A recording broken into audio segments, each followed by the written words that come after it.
Welcome to Forever Exiled. I'm Justin A.K. Tags. And I'm Tyler, Wrecker of Days. Episode 314. 314 of Forever Exiled. There it is, man. There it is. Just missing the two. 324? Is that what you mean? Or no, just like 1, 2, 3, 4. So, we throw a 2 in there. I mean, we'll get there one day, right? What? But wait, 1, 2, 3, 4. Obviously. Anyway, we're here. 314. Big shout out to our Patrons. Thanks everybody who resubbed up this week. Patreon is a great way to support the podcast. Gives you access to After Dark, and we just keep talking about stuff and things. And the stuff and things are great. Absolutely, they were more PoE last week. How was your week? Well, you take a sip. What you drinking? It's coffee. Wish it was something else, but it's coffee. How's your week? It was a good week, man. It's nice to have the fall weather back. I enjoy fall weather. I get to bring out some of my long sleeve shirts, my hoodies. Yep. Right? It's true. It's good stuff. And I can't complain about people not recognizing my Path of Exile hoodie anymore, or hoodies that I have now, because somebody last week recognized my shirt as I was walking in the park. Guy driving his little choo-choo train with his kid. It was awesome. So yeah, it was good. No, this week was just a lot of the usual, One of my kids got picked on at school, so came home in some tears, and so talked to them a bit about that, about when to walk away, and the desire to fight the fisticuffs, right? That kind of thing, and that sucks. Yeah, it does, and like the little things like idiots are idiots, so you don't need to listen to them, but it's tough because it hurts anyway. Totally, that kind of stuff. So, but they're all distracted by the kittens that we have, and the kitten life is good. They are so bloody stupid, and they're so lucky. They are cute, but they are just as annoying as they are wonderful. But the goal is to have them as indoor only cats. Oh, okay. So switching up. They were born in June. Last ones. Yeah, well, the first two that we had were supposed to be indoor only as well, but one thing happened to another, and we ended up making them outdoor cats. And the outdoors didn't kill them, so that was good. But it sucks because I like having the windows wide open, but our cats aren't microchipped yet. So even if they were to press against a screen and it fall out, because our screens are all like the clips are loose, like the screens barely hang on, and it's probably never going to get fixed. So it's just like now we can't really have the windows too far open in case the dumb things lean against it and then they fall outside and whatever. So I hate that because I love having open windows, or does that get changed? Like, when do you how does microchipping work? Is that just a decision on when you do it, if you do it? Yeah, well, that happens when they get spayed and neutered. Oh, okay. But even then, we don't want them to be outside. Sure. Even if they're microchipped, it just means that somebody could bring them back to us. Yeah. But they probably won't. And is there GPS in those things, or is it just? Yeah. Well, no, it's just when they bring them to a vet. Hey, I found this cat. Then they scan the back, and then it shows up. It's a universal thing or nationwide thing, whatever it is. Why do they not put those into kids yet? It's weird.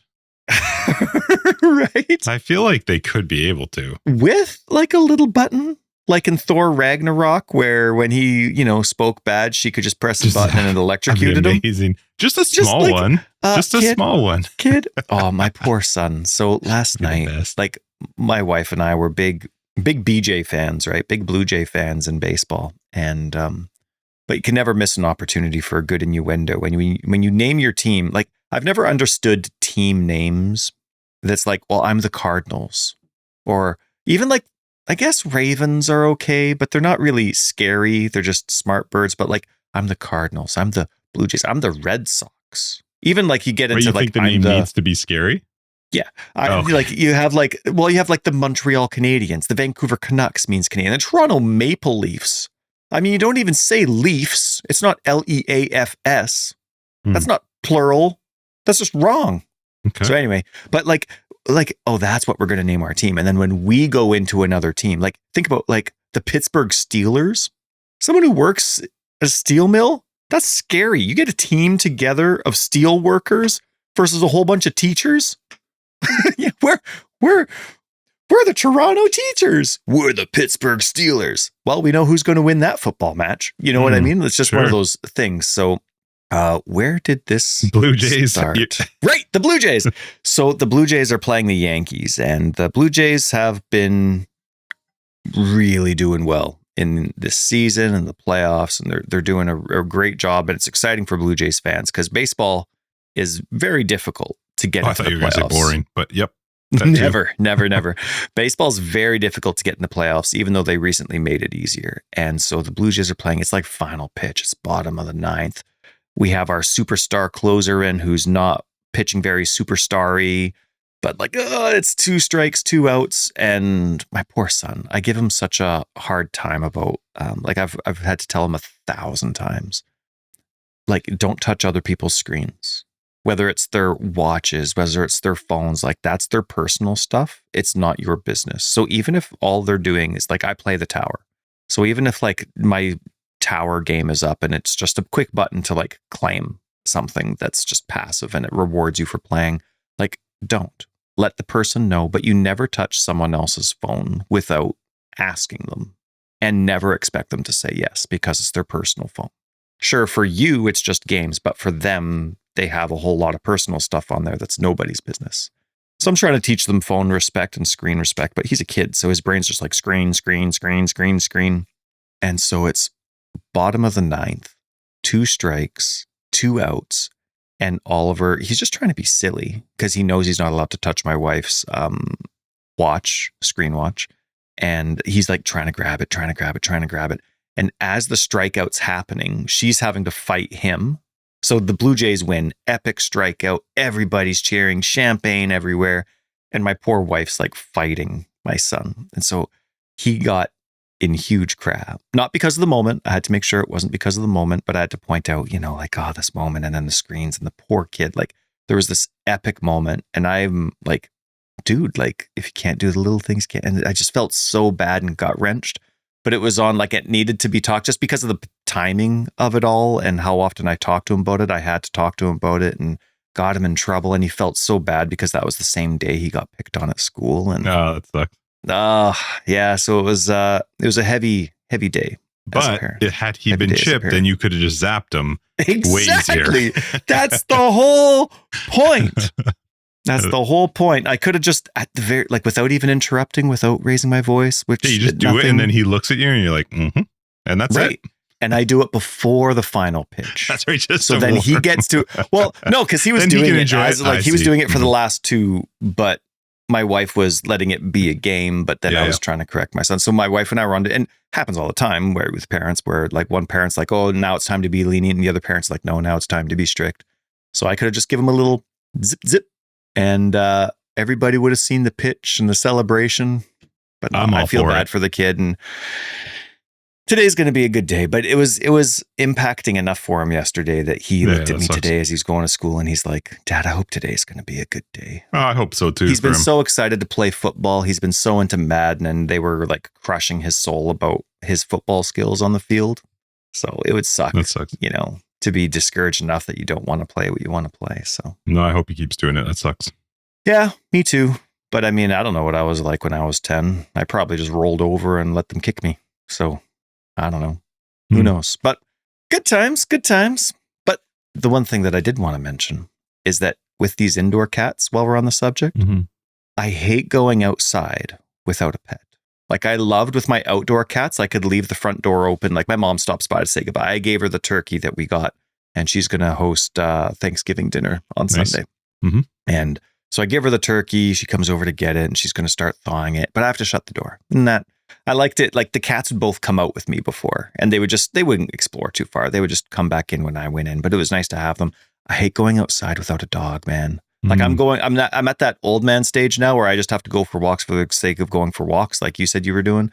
Like I'm having to do it, but I don't have a dog. It feels weird walking without a dog. I need a dog. I love my kittens, but I need a dog. And that is the life. I was going to ask you of Tyler. What makes someone decide indoor versus outdoor? Like what's your reason for choosing indoor? Where we live, it's longevity of the cat. Okay. Where we live, cats normally die on an average age of 5 instead of 15. Oh, really? Because raccoons, coyotes, whole bunch of stuff. Traffic's a big deal where we are. I mean, I hate the fact that my kids walk to school because the drivers around here are so stupid and clueless. It's probably not a local thing. It's probably everywhere sure just it's because everywhere. of phones and rushing and just the way culture is now. But I hate the fact that my kids walk to school and ride their bikes to school on their own. They're totally fine. Yeah. Funny enough, the other day, Violet was riding or walking to school and a bear crossed the street on the other side of the street. Oh, get out.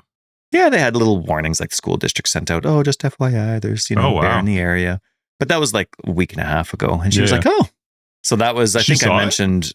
Yeah, she saw it walk across the street. She, like, in her head, because she's a daydreamer, she's like, well, that's a big dog. And then she looked and was like, oh.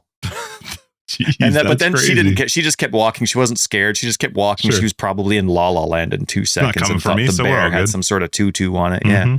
So anyway, it's all good. But, those little things, well, bears aren't little, but most of the time it's traffic. Outdoor cats just don't have the same chances, so. Like 2 days ago, Christina was leaving to go to work and she's like, look at the cameras, look what happened. So I watch her back out of the driveway, back out onto the road. So she's now fully on the road, but she's like turned her wheels, start heading down the hill.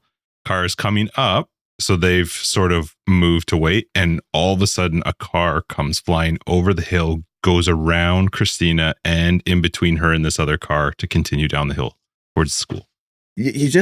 It was shocking. I was like, oh, and then we knew the kid's mom. We knew the kid. It was one of Maya's friends. I was like, my friend's mom is stupid. Your friend's mom is an idiot. I couldn't care less. I don't know. There's something in me where it's just kind of like you win. Like I enjoy my books. I enjoy my sci-fi. And so there's all these different worlds and cultures where discipline actions work different. Democracy is laughed at instead. Like there's just all these different worlds and things.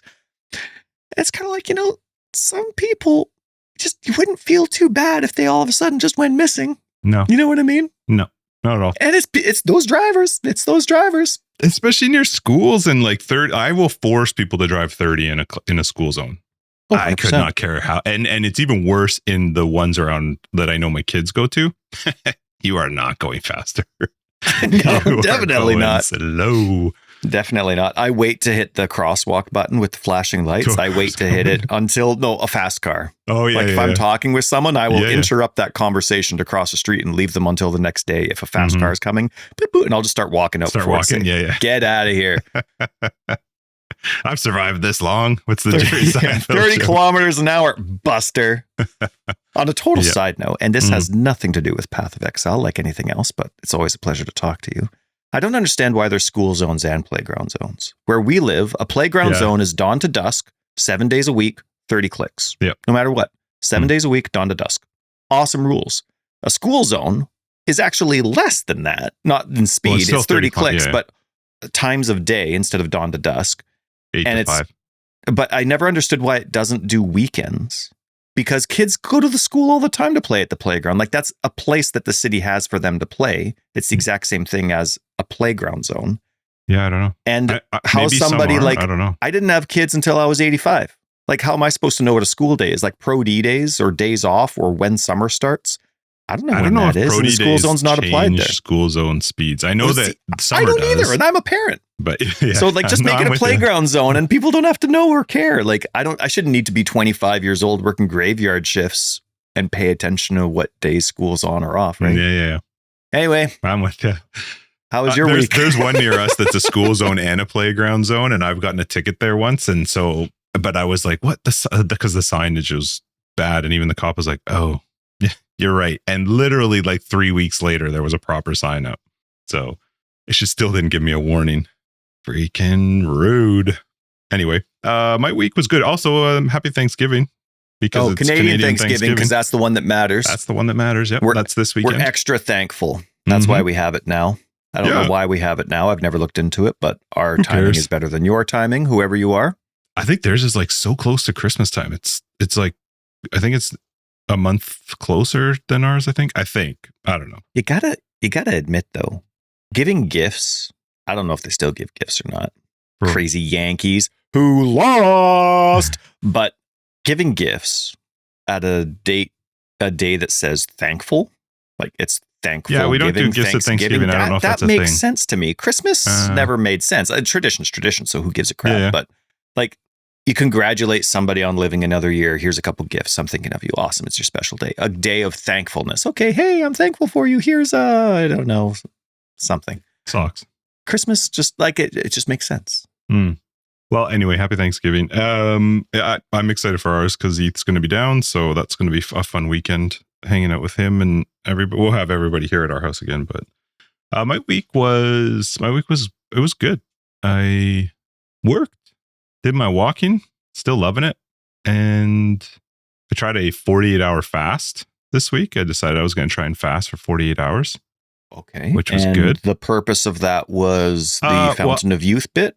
Well, no, not totally. But I've been doing intermittent fasting for a long time, and I'd read some of the benefits of it. And I was like, I may as well try it, see how it goes. Yeah.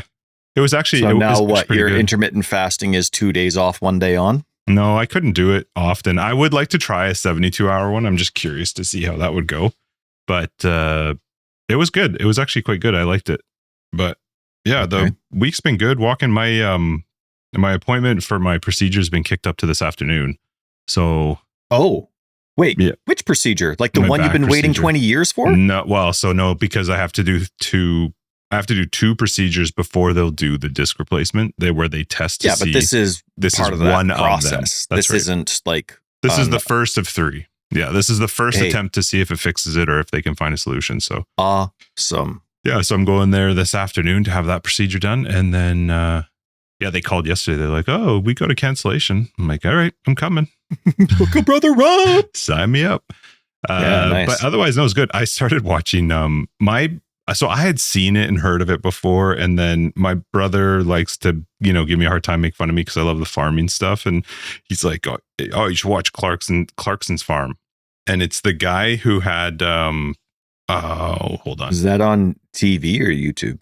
Not like it matters. It's on Amazon. It was on Amazon. And hold on, I'm trying to remember. I can't remember what the show was. And as soon as I say it, you're going to be like, oh, you idiot, you should know that. Okay, hang on. What am I supposed to say? No, you'll know the TV show that he did before. He had it was all about cars. I didn't like that show. Oh, but you know what I'm talking about? Yeah, I do. And then he got in trouble for punching somebody. Jeremy Clarkson. Did he? I don't know any of his history. I've never watched any of his show. I'm not like, it's not a judging thing. It's just, well, Clarkson's Farm. I loved it. loved. I'm already a couple episodes in, but oh my gosh, I'm laughing at things like and then he went to an auction where it's just on this monstrous field and you just have all these people's used farm equipment that they're selling. That would be the funnest thing ever to walk through. Like it would just be, it was just so fun. And I was laughing, telling Christina, like he's at this auction and then he's in the UK, he's in somewhere in England, and he's in like one of these little Canterbury places where there's like castles and whatever. Anyway, he's got like 1,000 acres that he owns. Someone from England heard that. Yeah, I feel like that's a chocolate, but maybe not. I don't know. Anyway, he goes to this auction and man, he looks back at the camera and he says, they wanted diversity and here you have it. And he points outwards and he's like, we have every version of a white 60-year-old male here.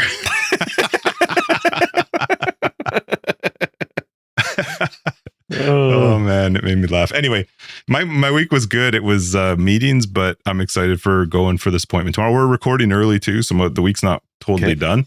But we'll see how it goes. We're going to record After Dark tomorrow, so we'll see. I'll be able to tell you in After Dark if I can still walk. So I hope you can. Mm-hmm. But you have actually a pretty good house for being wheelchair bound. You have a great house for it. Yeah, I just need a ramp. Just for that small entrance, but that entrance floor you have is fantastic. Yeah, the main floor is not too bad. Yeah, you can change your office into your bedroom. No, I have no plans. I'm going to do stairs. I'm fine. Actually, you could just keep your office as your office and just put a bed in it. I used to have the couch. Remember the couch? Yeah, that's what we used to play. That's right. Video games. Anyway, yeah, it was good. It was a good week. I played. I didn't really play too much. I played a little bit of Vagabonk. I talked to you in After Dark last week. I played the new patch for PoE for a little bit, and then that's it. started watching Black Mirror with Christina, which is weird. Oh, I heard you tolerate the first episode and then everything's good after that. But it's like individual stories every episode, all of right? them are They're separate, not, yeah, I love that. And some of them are pretty nuts. We're only the third season, but the first 2 seasons are only 3 episodes each, so they're quite short. Okay. And it took us until the 3rd season. And then the 2nd episode of the 3rd season, we were like, it was so good. The actor was so good. Like, it was such a crazy, crazy, weird one. But 2nd or 3rd. Anyway, yeah, it's been a good week. What do we... Ooh. Can I add... I think I might have already recommended this, but I'm going to recommend it again just in case. Have you seen Criminal? It's on Netflix. Doesn't sound familiar. Being interrogated for a situation that's happened in an interrogation room. I don't know. I don't know if I have. It's one of those, like, I used to really love and brag about shows that I've seen where there's really long cuts and cutscenes. Phenomenal stuff. And then, of course, Adolescence comes out and just makes it a normal thing where it's like you have the camera rolling for an hour and a half straight. As that? Okay. Yeah, well, yeah, Criminal. And it came out a while ago, but it's just, they're 1-hour episodes. The camera doesn't stop of people being interrogated for an accused crime. And obviously you get the whole story as the dialogue happens. But really, really cool. And I recommend it. So if Black Mirror ends up short and you're like, Criminal. I haven't watched any of the subtitle ones because they have a German one, a Spanish one, a French one, I think. But the English one, and the reason that I said that was, like, there's just a few episodes, like you just had season 3, episode 2, where the acting just blew your mind. That's what Criminal was for me. Interesting. So, yeah, Black Mirror's kind of just a filler for us to figure out. I feel like there's shows we're waiting to come out or something. I don't remember why, but Witcher came out with their trailer. Oh yeah, with the new guy for season 4 with Liam Hemsworth. Interesting. How did you find the trailer? Did you watch it? I am really excited. Like, I agree with Henry Cavill. By the way, okay, you know what? Forget Path of Exile talk. Okay, we're still talking. We're mid. But, like, I love the Henry Cavill bit. And I even love why he left. Like, I'm the kind of person where I need somebody in the film industry to explain to me why you can take an original piece of work and it has to change for the screen. Some individual concepts I agree with just logistics. I agree some stuff has to change, but to completely modify stories makes no sense to me. And that's what The Witcher is. The Witcher is so, just from its foundation, very, very different from the source material, which is the books. And from what I know, that's why Henry left. But I love the story in The Witcher. Like, I really like what they're doing. I love the acting. I love the stories. Like, I actually don't have any complaints about it. I wish it followed the source material, but I like this new version that they're doing just as much as the source material, maybe even better. So I am really excited about it. And I mean, that casting and makeup, you can tell it's a different actor, but goodness, does it look good in comparison. I'm curious to see how he does when it comes out. Do you care? Are you going to watch it? Oh, we'll watch it. Yeah. But both of us are not super fans of the change, but we'll see. My wife's on the page, or she's not even going to watch it. I mean, we'll see what happens when it actually I won't comes give up out, on like the idea of the story because I love Witcher and they were great to watch. And I'm also not a purist, so I couldn't care less if they like turn away from certain parts of a story. But I will care if I feel different about the character. Like if it's hard to, because you've watched 3 seasons, right? With somebody, it's really hard when you change the main character. Yeah. So. Actually, one thing that I'm looking forward to, and I hope they change, is I loved how Henry Cavill did Geralt, but I didn't like it just seemed like his fine. It just seemed too forced in some situations. Like it was just like too grunty. I don't know. It just didn't seem like a real voice a lot of the times when he spoke. So I hope it seems a lot more natural. Anyway, I'm glad you have your appointment coming up. Me too. Lawns are good. Yeah. We got water now. Still, no? I have stuff Did growing. Anything happen? Yeah, okay. Some of it's growing. Some of it's growing. But I'm done fighting birds, man. I told you. Like, I am done. I am going to now be like, I'm going to be hands-on, but I'm going to be the most apathetic grass grower on the planet. I'm not even going to water my seeds anymore. I don't even know if I'm going to buy seeds. I'm just going to hand weed all the time. I'll do like 50 weeds a day, front and back, 15 minutes worth, whatever it is. And then I'm done and let the birds have it. Like, but it's growing. Yeah, pretty. I don't know. It's like a kid's first pubes, I guess you could say. They're not all together, but it's getting there. So sweet.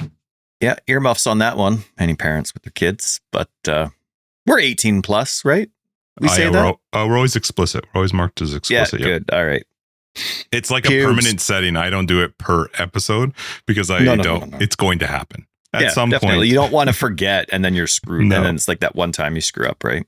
Always. Like Aaron asked me for Twitch why I have like the 18 plus thing for all my broadcasts. And I'm like, how do I get screwed up? That hoity-toity parent that's like watching at the same time as their kid or something, and I say something stupid because I'm not paying attention, or I don't even know it's offensive, but it is, and I get in crap. There's a lot of them that don't, because I remember when my kids, even back to when Ethan was not little, but like preteen, throwing on a couple like Minecraft people that he'd want to watch play, and I'd be like, okay, and we'd watch them play, and it felt like they were like, great, I could leave my kid, this was fine, and then all of a sudden something would happen, and you're like, oh man. Yeah, come on. So close. That's right. For sure. All right. What's this week in PoE? Not much. No? We have our private league starts. I guess, hold on, our private league starts.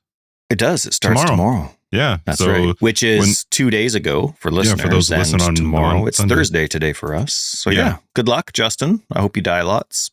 If you want to play, it's in our Discord information in announcements. You can find it there. It's a very small group, this private league, so it'll be fun. Mm-hmm. And for Path 1 and 2, there really wasn't anything. There was one patch, well, 2 technically, but one patch for PoE 2. And then a 2-second video on highlights from the Tokyo Game Show. They actually had people dress up and act as the classes, and they seemed like really in character, epic costumes. It seemed really, really cool. Grinding Gear Games did it? Could take picture. That definitely seems like a Tokyo style thing versus like when you're like, you'd see that for sure more out that way than like, we didn't see any of that kind of stuff out this way. No. But so it was, that was cool to see.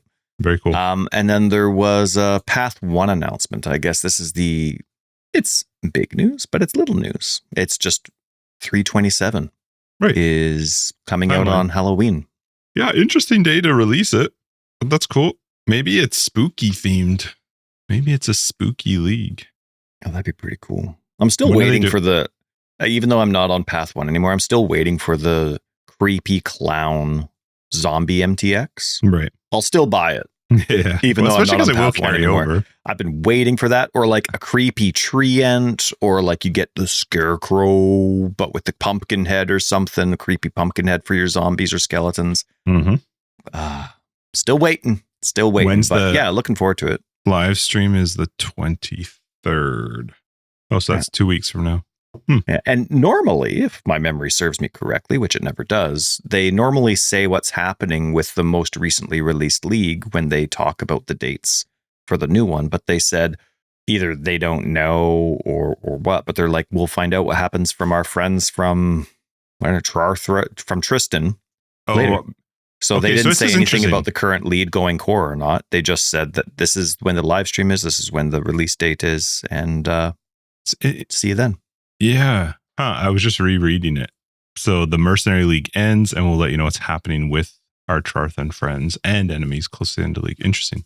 So obviously leagues change a lot. You look at things like Harvest, you look at things like, well, I guess Delve didn't actually change a lot, but you look at so many of these league mechanics that get added to the game, and when they get added to core, like you look at King's March, how much that needed to change to be added to the core game.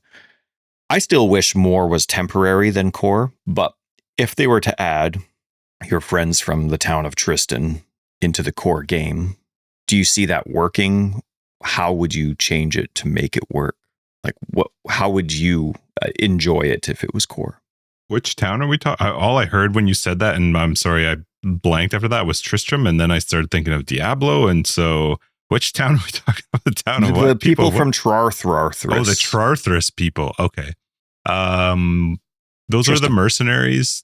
Tristram was awesome. That's Diablo. The mercenaries were fun. Is the question how I would see them going core, or would you like it core? And how would you actually think it would be fun or worthwhile core? I don't really know. Like, I actually did like them, mostly just because it made the, you could switch up the builds a tiny bit because of the aura, especially like whatever skills that they were casting or auras they were holding for me. No, you could make them build defining as well with some uniques. There was some ways to actually make them change your build up quite a bit. I'm not sure. I mean, the problem is the mercenaries represented a relatively large power spike to the player. So taking that away is going to be a little bit tough because are mercenaries worth it if you lower the power spike? I don't know how. Maybe. I mean, they're always sure. There always would be. I mean, if you could always have a minion with you that does something, yes, there's always going to be some benefit to that, no matter what. I don't know how you sort of make them more nerfed though and still valuable. I don't know. I'm not really sure. I also I'm fine with whatever they do. If they take it out, they take it out.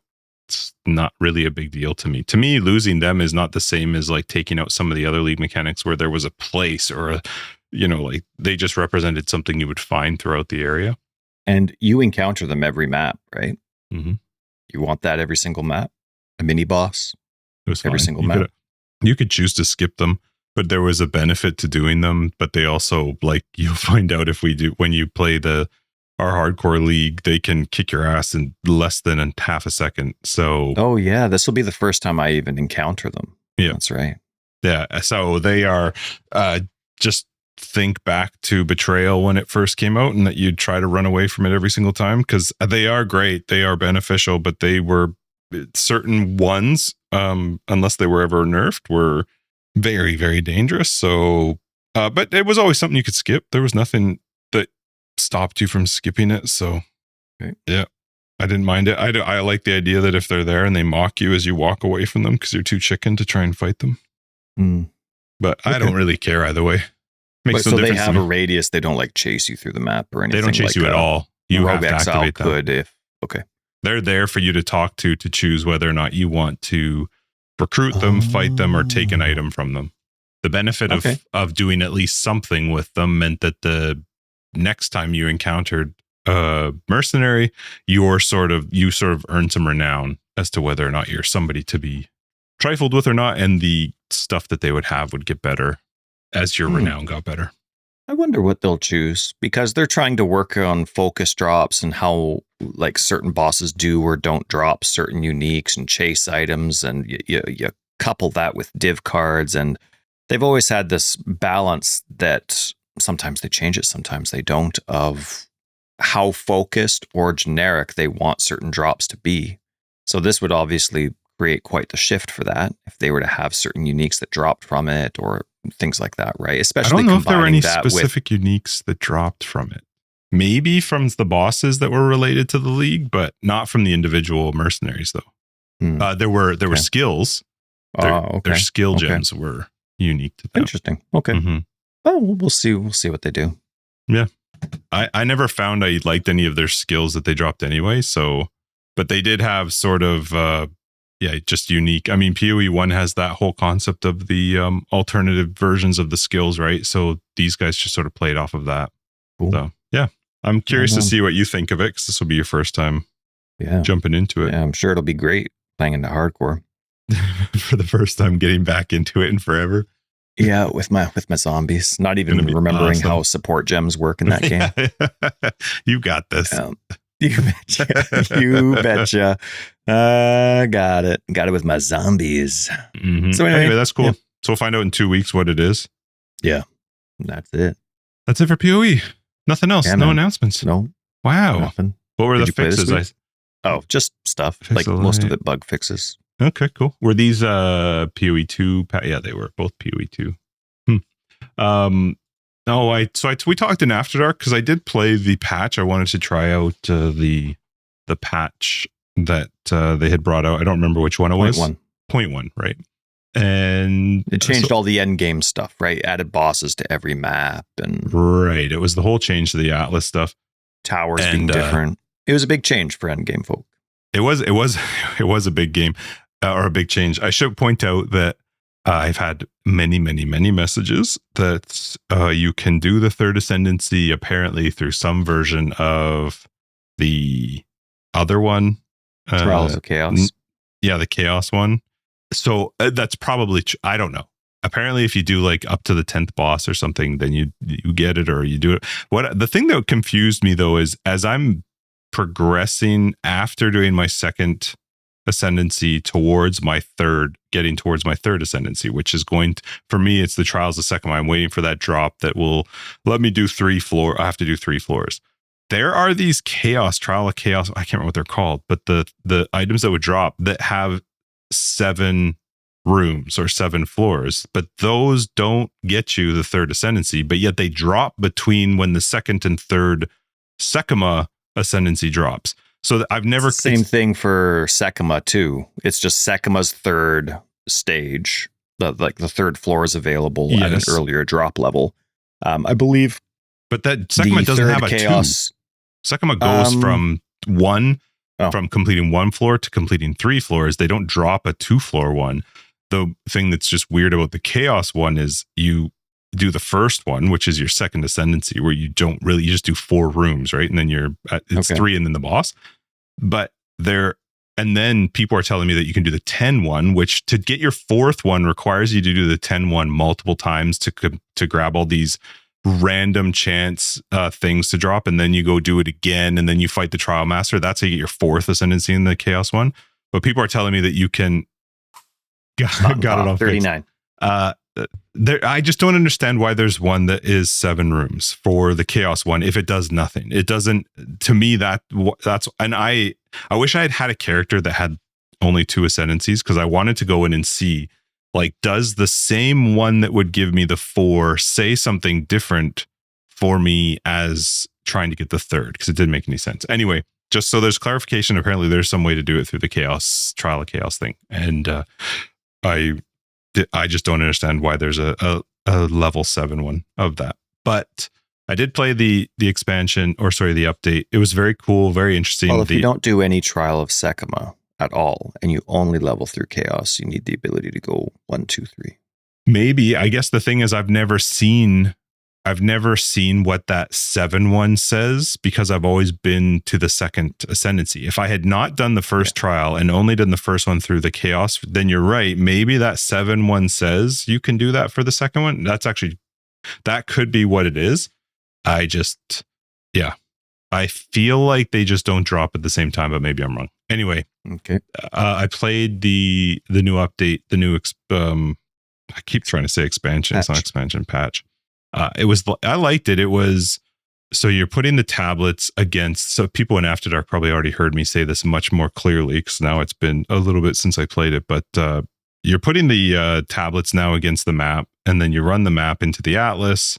So I did like it. My problem I ran into is 3 of the 6 times I remember telling you that my expedition didn't show up in the map, even though I had the tablet and I was running full 6 mod corrupted tier 15s. These were just ones that I tried to get to 16. They didn't get to 16, so I ran them as 15s.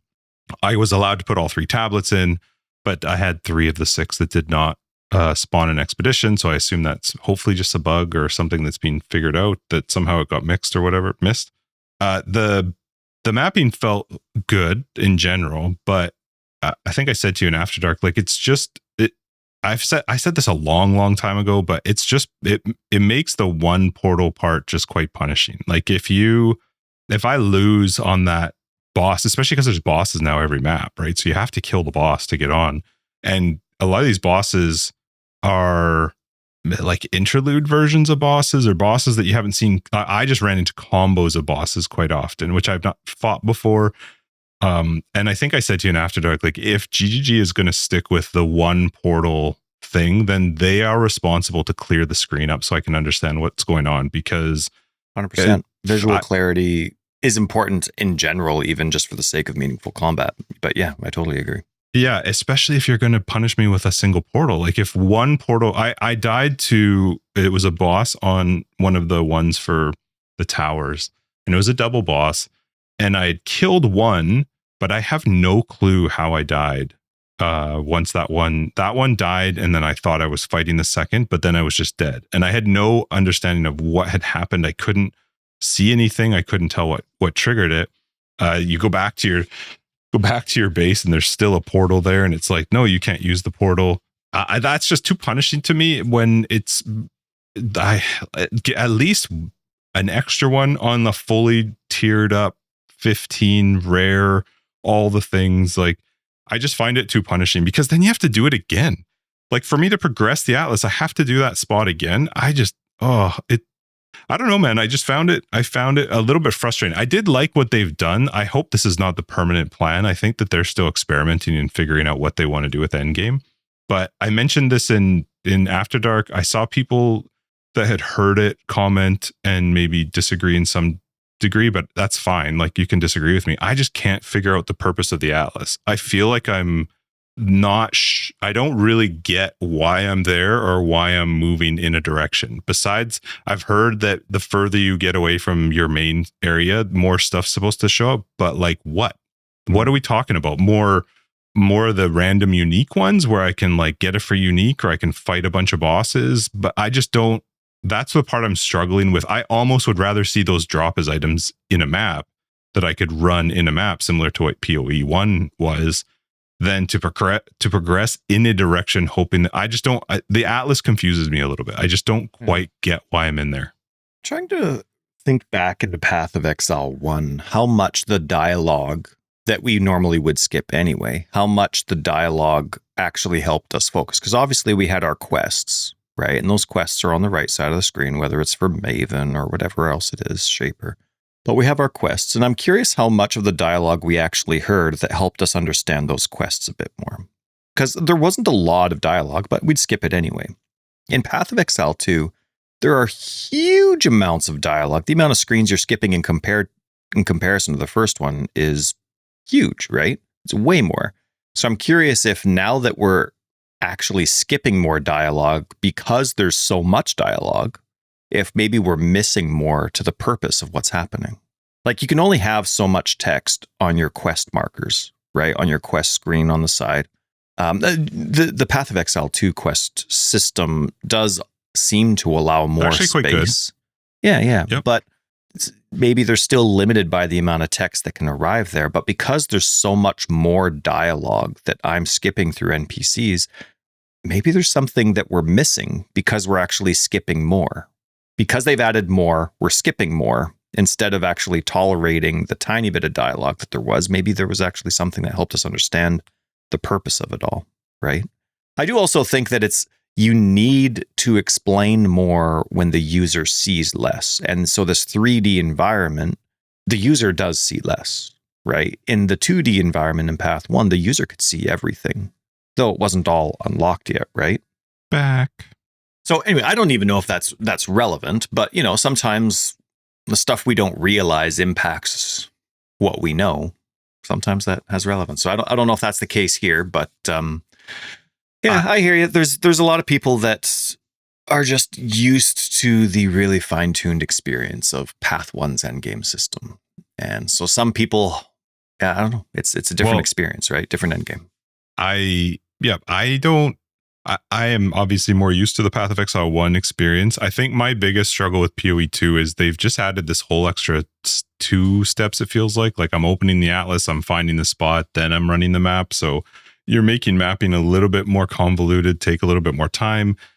I want to understand what I'm in the Atlas for. Like, am I literally just going to try and hope I find these unique spots? I don't know if I like that. I'm not really sure if that's... it just seems like such a weird thing that I'm searching out in this Atlas for, and I don't totally grasp it. The tablet system works, but they're going to have to figure out something for storage, because like, there's just so many tablets. I think the reason, obviously it sucks that there's stuff that they have in the game that there's not a specific tab for, but you don't want to make a tab and then change. Oh, you can't something sell it and then the tab, then get rid right? of it. Yeah. So or vice versa, make it, sell it, and then be stuck with it. Exactly. So I think they've gone, despite the frustration of it for us, I think they've gone the correct path for it. Especially because what if this 0.4 update gets rid of the entire Atlas system as we know it and changes things quite substantially, right? I can't see them doing that, but maybe, I don't know. Maybe. So I did enjoy it. I played it for a bit, but I think I did 6 or 7 maps, and then I just got so frustrated with the fact that what's bothered me is just still, it's not like it makes me hate Path of Exile. It just makes me I don't want to put my time into it right now because my amount of time to the game is relatively limited, and to have a single portal death system on maps that I want to run because it's harder content. I like the idea that I'm doing bosses, but to do all of it and then something kills you that you don't know what killed you and then you've just lost it. The whole portal system, I really hope that they reconsider it. Like, I know they did, right? They have obviously reconsidered it because we originally had no portals, and then we went from, okay, we'll give you some, and now it's, this tiered system as the difficulty goes down in the Waystone part. But I just think one portal is too punishing when their game is not clear enough for me to understand. I get it if I die because I didn't have the resists, if I'm going up against something that's too difficult or whatever, or if I saw what was going to happen, a telegraphed hit and I stood in the wrong spot. I think it's fair that I died. I still don't think it's fair that I lost the whole map. Like, my whole progress is gone because of that. But we've been saying, well, you bring up 3 actually really good points. But we've been saying since January, if you're going to do a 1 portal system, you got to nail visual clarity. Like, there's no, Path of Exile 1 is fine tuned, but it's still a very frustrating experience because, especially experienced players, you don't really realize what you're planning around until you take a step back and you try something else. But in Path of Exile 1, sure, there's a lot of theory crafting options, but you're planning around a lot of crap.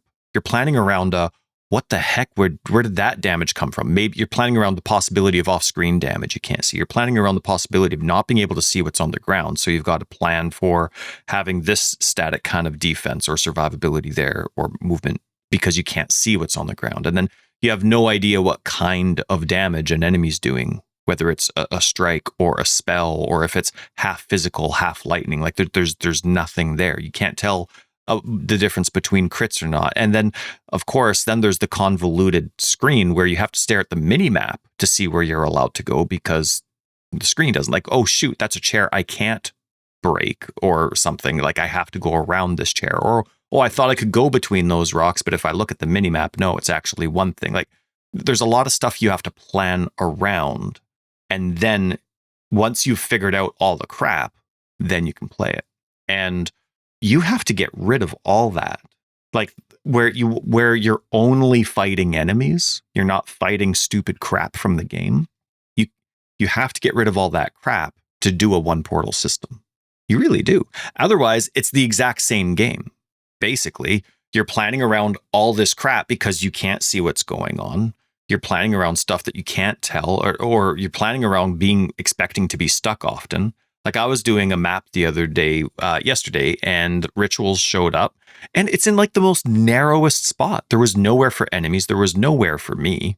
So I'm just hoping I live. I'm doing what I can. I'm playing the best I can. You're so limited in space. It was spawn after spawn after spawn after spawn after spawn. I'm like, sometimes I lived in those stupid situations and sometimes I didn't. So as I get used to the game, if I don't want to deal with that, now I'm planning my character around dealing with stupid crap. And again, the combat isn't meaningful. So one thing, and I don't know. So there's a few things there. Like, you get into map layouts. And I specifically wrote down this map because it is probably the dumbest map that I've ever played in my Path of Exile history. It's called Crimson Shores, I think. It's like a red beach. Oh, right? yeah. And there's all these like gray rocks around. Mm-hmm.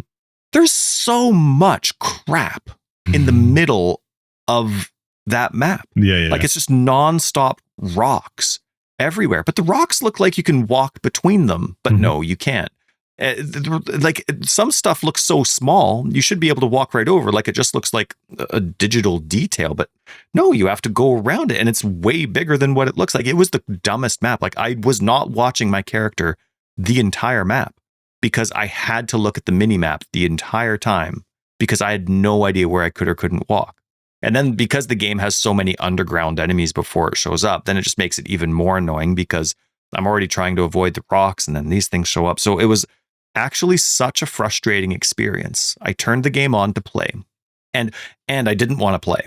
It's the game, and this is a me problem. It's not necessarily, well, maybe it's a game problem, but it's me. It's not necessarily criticism, but I don't like any of the spells and I don't like any of the minions. The shared cooldown thing to me makes minions very boring, and I don't actually like any of the spells that they have, elemental spells that they have. So I'm kind of forcing myself to play at this point for the sake of the podcast. So I begrudgingly turn it on yesterday. And the map that I end up running, because I'm not familiar with all the layouts yet, the map that I end up running is Crimson Shores. And I'm like, that was the crappiest map ever. And so I turn it all off. around it are Crimson Shores. Right. But what did I do after, instead of play Path of Exile? I turned on Age of Empires and I didn't even play it. I was in the tech tree looking at, oh, okay, so this is just reminding myself about what this unit costs versus this other Civ's unit cost. And this, I didn't even play the game. I would rather be in Age of Empires tech tree than play Crimson Shores. But like you said, it's about personal time, right? And how much crap are you dealing with versus meaningful combat? And then you get into the portal system. In Path of Exile 1, you had 6 portals. If you're only doing it based on like a solo self-found hardcore thing, that's a lot, right? 6 portals is plenty of chances to get your crap done. Obviously, hardcore, you don't need any portals, but solo self-found, right? When you're not going back and forth with trading. But Path of Exile 1, they gave you 6 because of they don't want you to shy away from trading. That's where they make their money, because you get to see other people's hideouts and MTX and the old school way that it used to work. And hey, Josh, remember when you used to have to go to somebody's hideout to make a trade? Anyway, but now with Path 2, which I love, you don't consume a portal. You can still use it, but you don't consume a portal when you're just going back to your hideout for whatever you feel like. I absolutely love that. So we were kind of talking, maybe 3 portals is kind of like a nice balance to the new way of not consuming a portal for the sake of trade or emptying your inventory. But it still gives you a few chances, but it also doesn't restrict you or kind of make you scared to push your maps a bit. If you're trying to get the best reward, some players are going to have the personality where like, well, I'm not going to juice my maps because the game's not controlled enough and I'm going to die a stupid way at least once or twice. So I think 3 portals, I mean, not to discourage GGG from getting more control over the visual clarity, but I think 3 portals is a nice balance of always giving 3 portals, no matter what the difficulty of your map is. And it gives you the nice disparity between, okay, 3 chances is enough. Like as you learn to balance your game, as you learn the visual clarity of these skills and these mobs and these bosses, whatever it is. Like Abyss right now, goodness me. I like the idea of the scaling portals. I think that's a clever idea from them, so that as you get into mapping, you're, the least restricted because you have all the 6 portals. And I don't mind it dropping down, but for me, at the highest tier of difficulty of map, it should be at least 2, at a minimum 2, so that I get my one, what the fuck was that? And then go in with a mindset of going like, something happened there. I need to be careful. I don't think that that's like making it so that the game is just mindless and you can just do whatever you want, because it's not. And I don't think it should be, but giving me at least one more option or opportunity to be like, whoa, I'm not really sure what did that, but now I know I need to be a little bit more careful. We should never be in that situation. We should always be aware. You should always know, sure. Like not maybe as it's happening, but know what to do the next time you come into a situation. But I agree with you. Yeah, I would like one more chance, because the whole idea of a 3 tablet per map system, which I like, because I like that this removes the chasing towers and trying to find overlapping towers. I still don't totally get the Atlas, but I at least like this process of like dumping those towers, not making me find this one perfect spot in the Atlas where they overlap perfectly. I love that I can run 3 tablets per map, but you can take the tablets out if you don't want to tolerate Crimson Shores. You can save your Yeah, you uses for base types you actually like. Yeah, you can move them. Oops, shit. I don't know what just happened there. You can move them around. You can do whatever you want. But the fact that it's going to let me run 3 tablets on every map, I think is great. But that is what's letting me push the difficulty in the map, which I want to do.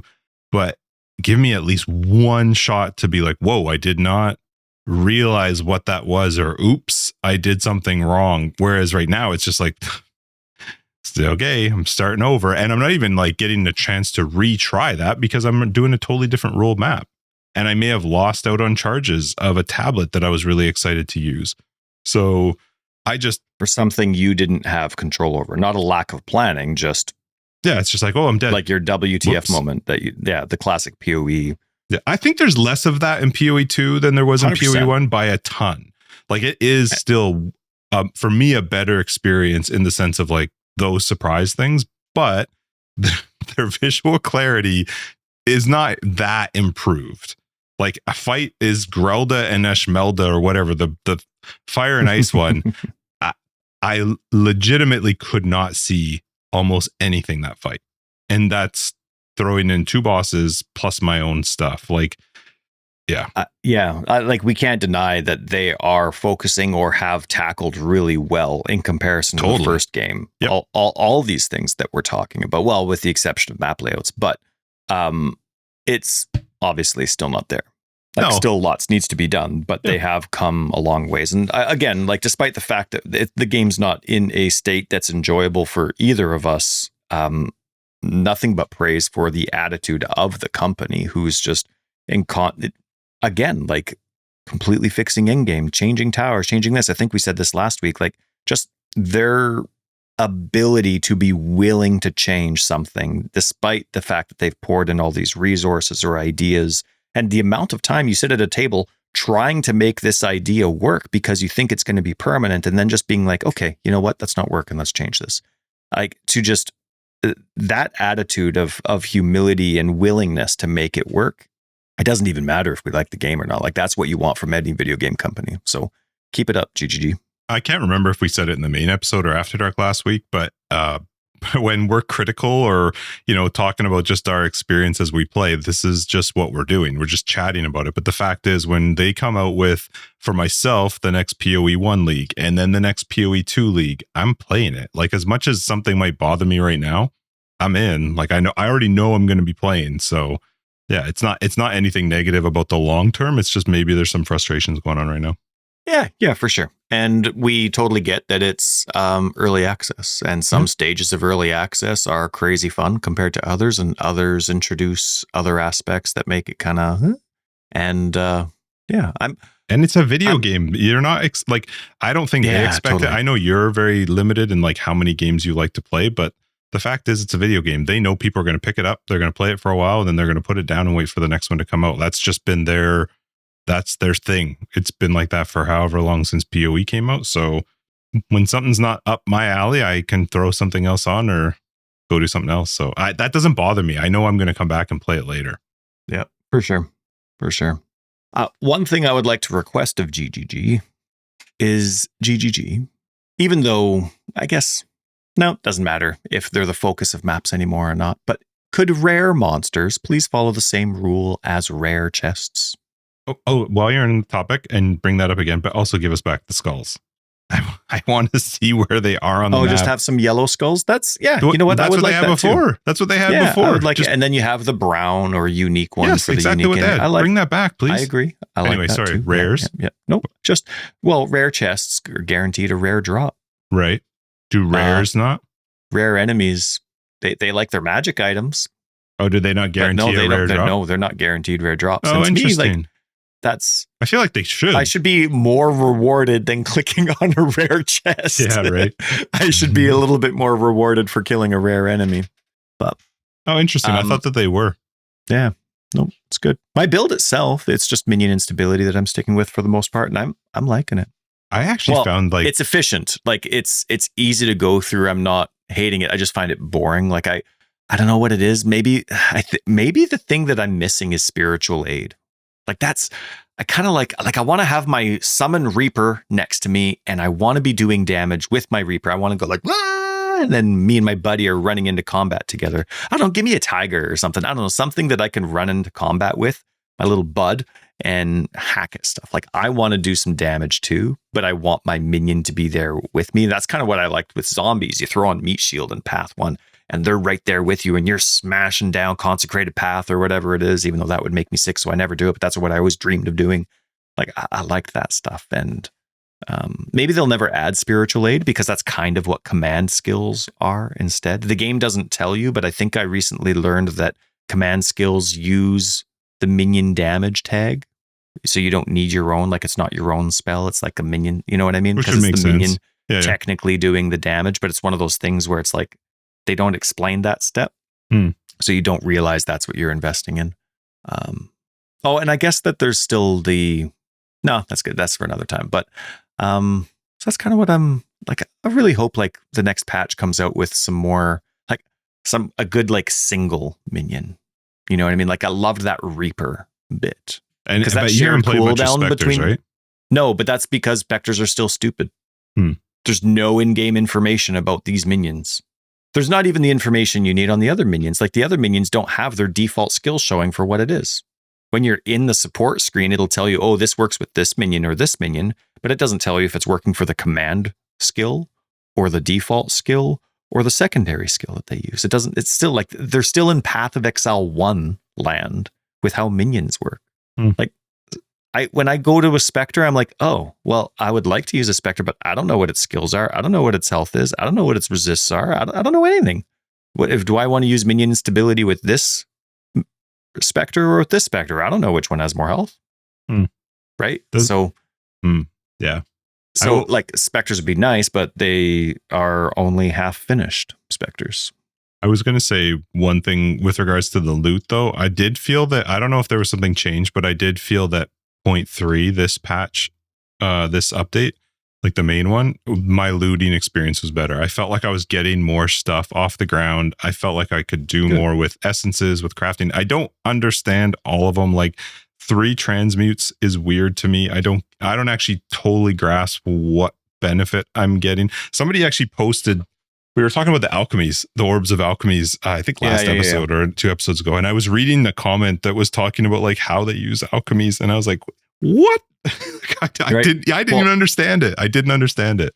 They've basically added a scouring orb, I guess. Right. Well, the Regal's the one that keeps you combo.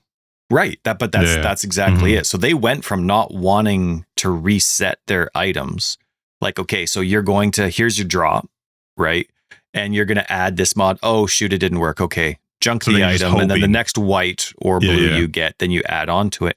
But now that they've made this change, alks basically are just removing a 1-step process or a 2-step process of how you would normally scour, and then you would transmute, and then you would alk, or alt, and then you would regal, and then you would use your exalts. Still like, though, that there's no true scour. There is no restart over on the item. So what they were explaining, where they transmute it, they alk or the augment it, hope they get 2 rolls that they want, and then if they're not the 2 that they want, then they'll throw an alk on it, because that just scours and alks it. They get a 4 mod, and you hope, and then you just move on to the next time. Which was basically Path of Exile 1's Chaos Orb, but guaranteeing only 4 slots. Right, but I do like, though, that no matter what, those pair of boots can never ever be set back to 0. So if you didn't, if you decided to alk it, that's it. Like, if you didn't hit it, you got to move on to finding some more boots. I like that. I like that I'm not finding a base type and then just going over and over and over. As long as the loot is making that work fine, I like that. So, yeah. It's interesting, because I'm curious now that items can technically still, though, get reset. You're just skipping a bunch of those processes. How can they be reset? Well, that's what the alk does. The alk doesn't, though. The alk sets it to 4. So it takes a magic item and just gives it 4 random new ones. But it doesn't do it again if it's already rare. You can't use it on a rare. Correct. You can't use it on a rare. You can only use it on a magic. Yeah. Okay. So I like that there's no starting over. You're just, you didn't hit the 2 that you were hoping for, or maybe you're not worth a regal or something. I don't know. Like, I haven't played enough with the crafting since they added like 700 tiers of every single version. But you know what those do, right? Well, I know that they're supposed to have like a higher tier percentage. They remove Do they remove them? Do they actually remove them or decrease their chance? It basically like cuts out the lower versions of them. So you cannot. Modifiers. It's not even like it's just a low chance. You just life. cannot. Okay, right. Interesting. You can now roll 23 life. Yeah, I like that idea, especially for an SSF. Like from an SSF perspective, like I like that idea. I think it would be a little bit odd because you'd have to mess around with your my God, think for a minute, loot filter, because you wouldn't want to be cutting out. If I'm an SSF and I'm trying to work on a particular base, I need to make sure I can see those white bases because that's what I want to start with. I want to start with either a high tier level that dropped, or I want to find one that's just a high item level and start with the high level transmute. Yeah, I think, and I hope this is the direction that they go. You don't want to hide rarities. Like in the first game, you hid rarities, but that was how like they kind of forcing you to go away from that in this game because they don't have that scouring option, right? So if you want to start from scratch, you need to show them. So hopefully they have their drop rates down pat, and obviously they'll keep getting modified as the game progresses because base types will be added all over the place, and then they'll change things and blah blah blah. But it'll be nice if the filter only filters out base types and not rarity. Obviously, like filters are personal, and however your experience goes, and as you progress through the game, people have their own ways of doing things. But it would be nice if by default it was valuable to show all rarities. Mm-hmm. I still think, I know people have argued with us before and told me specifically that I'm wrong, but I think that this would have been the perfect time to introduce a Last Epoch style of loot filter when they first came out with the game, as they're adding more items into the game, because then you're not doing it from scratch where you've already got them all. You're doing it at the beginning where you're slowly starting to build them up as you go. You need time. Yeah, right? I know. Like one of the things I've criticized GGG for is they don't have 10 years experience in dealing with loot.